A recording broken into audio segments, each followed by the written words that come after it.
It's time for part 2 on the Salyut medium format 6x6 film camera. Now, I started working with this camera only 3 weeks ago, and in part 1 I showed you the first results using the Fomapan 400 ISO film.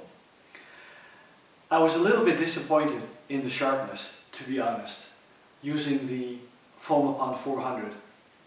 And there are of course a lot of variables that come into play that determine the end result. Just to name a few: the camera, the lens, the film choice, the development of the film, the light metering, and of course the scanning of your negatives. And I've been doing things very carefully. And even so, I was disappointed with the results of the Fomapan 400. It was a film that I had developed at a lab.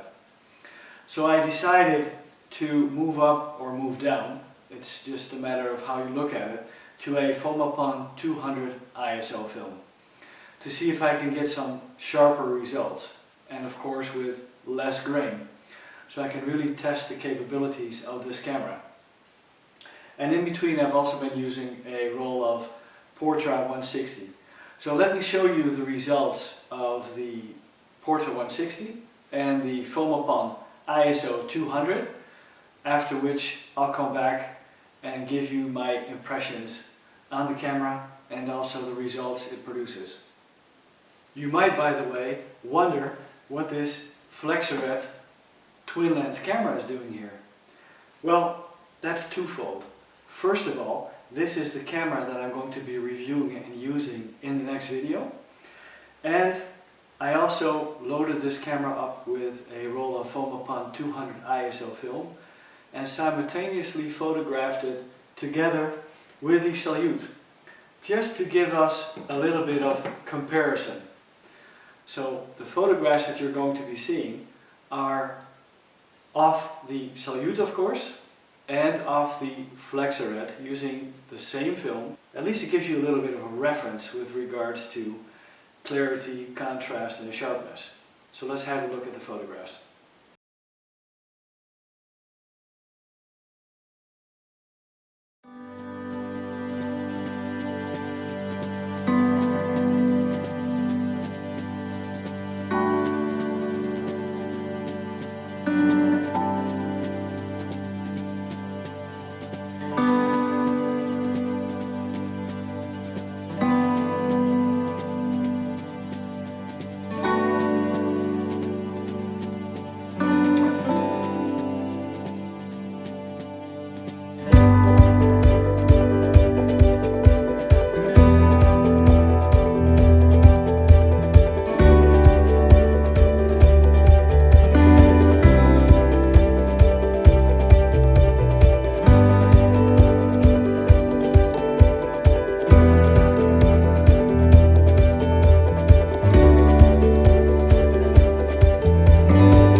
Now it's time for a closer look at the Salyut.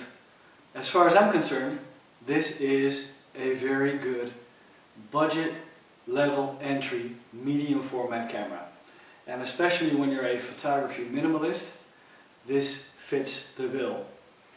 Now, initially I bought this camera, as mentioned before, with a body, 2 backs, a waist level finder, and the standard 80mm 2.8 Industar lens for $130. and that was including postage and handling. Later on I bought the 65mm wide angle lens, and that lens set me back $70 including postage and handling. So for the complete set, $200, which is a perfect price because it is a very nice camera to use.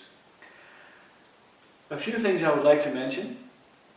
The lever on the lens, which you can pull down to completely open up your aperture, which enables you to pinpoint the focus, does make quite some noise together with the mirror when you release the shutter button.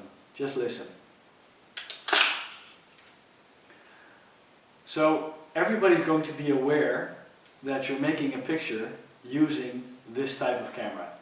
Another thing is that with regards to slower shutter speeds, you need a very sturdy tripod.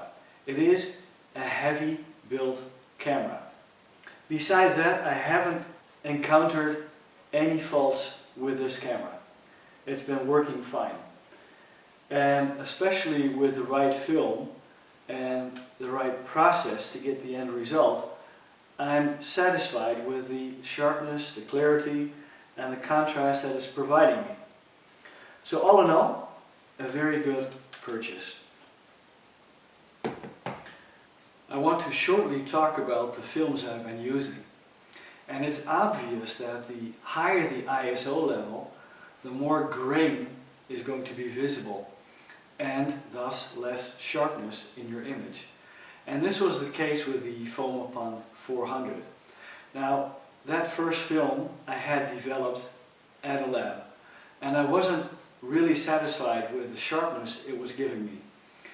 So that's why I moved over to the Fomapan 200 ISO film, a film which I developed myself, which also gave me better results. So, as far as I'm concerned, I would prefer the 200 ISO.